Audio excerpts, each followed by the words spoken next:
Gunmetal Gods is an indie release from Zamil Akhtar that came to my attention in a recent bookshelf roast where I actually roasted the author's shelf. I will say though, your book, Gunmetal Gods, I'm the most tempted to pick up of anything I've seen here because the cover slaps, the title slaps, the font, great. This is a very tempting book, but your shelves unfortunately look like Star Trek reject props. No, that has no influence whatsoever on my opinions in this book, and let's go ahead and talk about just why I'm so excited about this indie release, because there is nothing I enjoy more here as a reviewer than finding something that is kind of an undiscovered gem and just starting to preach it to my audience, and that might not have been the best choice of words for this specific book, and let's get into exactly why. And there's a rare advantage that I don't often get to say when it comes to fantasy books, especially indie ones, and that's that the back description is extraordinarily good and reflective of the material within. Fun fact, I've talked to a lot of authors who've had to write their own little back synopses, and they struggle with it. They hate having to summarize all of their stuff into this like few sentences, and it drives them crazy. Zamil, if you did this, it's great. I really love your back pitch, and I'm just gonna read it because I think it's a beautiful setup for what your story actually is. I'm not a book narrator though, so it's gonna be rough. They took his daughter, so Mika comes to take their kingdom. 50,000 gun-toting paladins march behind him, all baptized in angel blood, thirsty to burn the unbelievers. Only the emissaries can stand against them. Their living legend, Keva, once beheaded a Macus amid a hail of ice daggers. But ever since his wife disappeared, he spends his days in a haze of hashish and poetry. To save their kingdom, Keva must conquer his grief and become the legend he once was. But Mika writes his own legend in blood, and his righteous conquest will stop at nothing.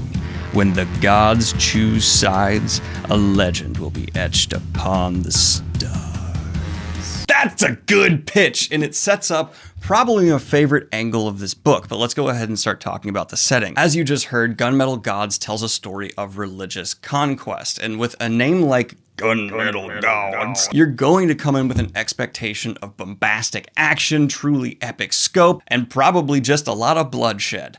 Fortunately, Gunmetal Gods delivers on all of that, but with oh so much more. There is a kingdom under siege by religious zealots, but the two important players this narrative focuses on, Keva, part of the defending team, and Mika, a leader of those religious zealots. And we follow both of them equally in first person. Amazing choice that pays off so well with what the premise of this story is. This is not necessarily though a case of like choose a side.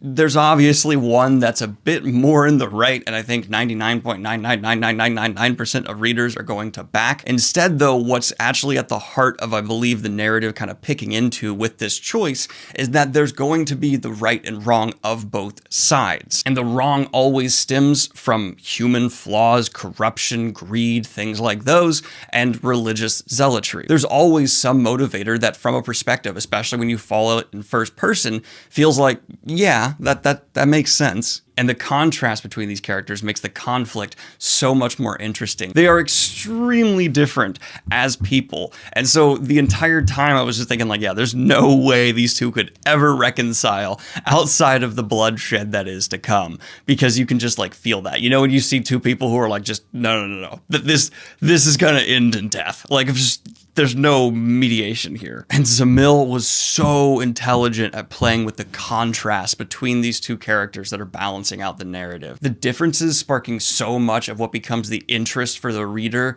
I couldn't stop just thinking about these two trying to like go on a lunch date. Don't know why, it was just hilarious to me. And so every move on both ends just feels like this awesome chess game, and watching these two stories just slowly come together is so tantalizing throughout. And then we have the setting around all of this, which is not the typical fantasy setting I read as an American fantasy reader 99% of the time, but it is inspiration that is grown upon. I was thinking with Gunmetal Gods, this might just be be more in the vein of like industrial or steampunk, but instead we have gods, angels, and demons interacting directly with the story. This is actually super epic fantasy in terms of just how the players are being pulled and manipulated on in a fashion that actually kind of reminded me of ancient Greek mythology in a way. And again, that also could be pulled from a different mythology I, as a dumb American from a very bad education system, am just not aware of. So excuse me if that was not the influence. Now, it's not all entirely just heaps and heaps of praise. This is an indie book, and unfortunately it has not entirely escaped many of the flaws of indie publishing, though I feel like even with just a couple more little touch-ups, maybe another draft through, they could have been entirely erased, but let's talk about what we got here. Pacing is an issue for me, and not because it's bogged down, but in fact because it refuses to take its foot off the gas. This is a choice that many authors have pulled off before. Rage of Dragons comes to mind, which is just a character pushing to the end with the ferocity of just vengeance. That book has a non-stop pace because it makes sense with the character and their motivations. Here, there were just scenes it felt like either the author was bored with or he was trying to maybe stay under a certain word count, because I was left wondering, like, your prose are fantastic. A lot of the time, there's these descriptions that just pull me so deeply into the world. Then there are scenes where it's just like, we're done. What happened? Why was there the whiplash? That kind of really started to bug me. And there are even within those faster paced scenes, occasionally a descriptor drop that lets you know what you're missing out on if the author slowed down and gave it the same treatment of his favorite scenes. And that's what it really feels like. There's just an unbalance of like, this is where he preferred to write, this is where he didn't. When it came to characterization,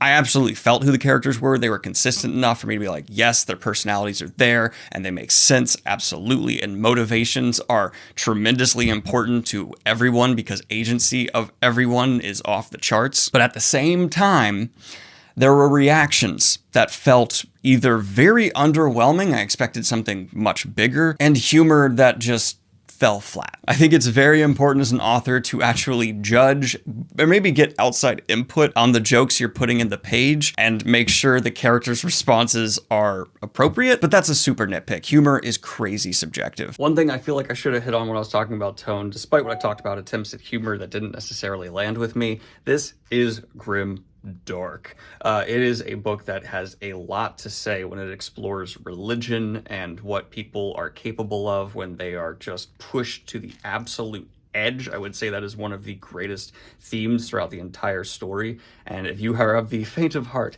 and cannot take things like First Law, and that's just not your preference, I understand, this will not necessarily be for you because how devoted it is towards that kind of darker side of fantasy. And I hate to say this because it's not something I often like to criticize, but I did find it to be something that actually made me shift which medium I was consuming this story through. I didn't necessarily love the narration. The narrator had fantastic gravitas, and their voice for the beginning third I was listening to really did just help enamor me with this narrative. But they didn't differentiate voices of characters quite enough for me at times, and it became such a problem that I did end up just physically reading the rest. All of those negatives, though, are completely dwarfed by every other bit of this book. It felt super refreshing compared to a lot else I've been reading recently. The handling of fantasy combined with technology really was just fantastic. The tech combined with mysticism and magic and all these things really kept making me think of Princess Mononoke. It does not share almost any comparisons aside from that,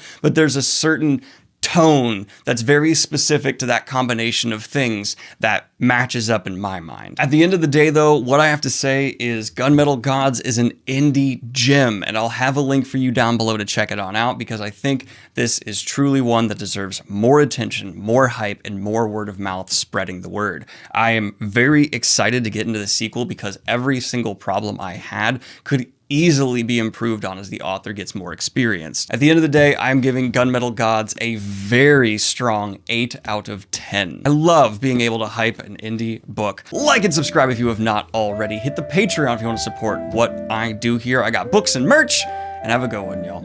Peace, bye! And of course, I'd like to record a special shout out to my latest high-tier Patreon, Riley McDougal. That's my brother calling me. Well, let's use this take.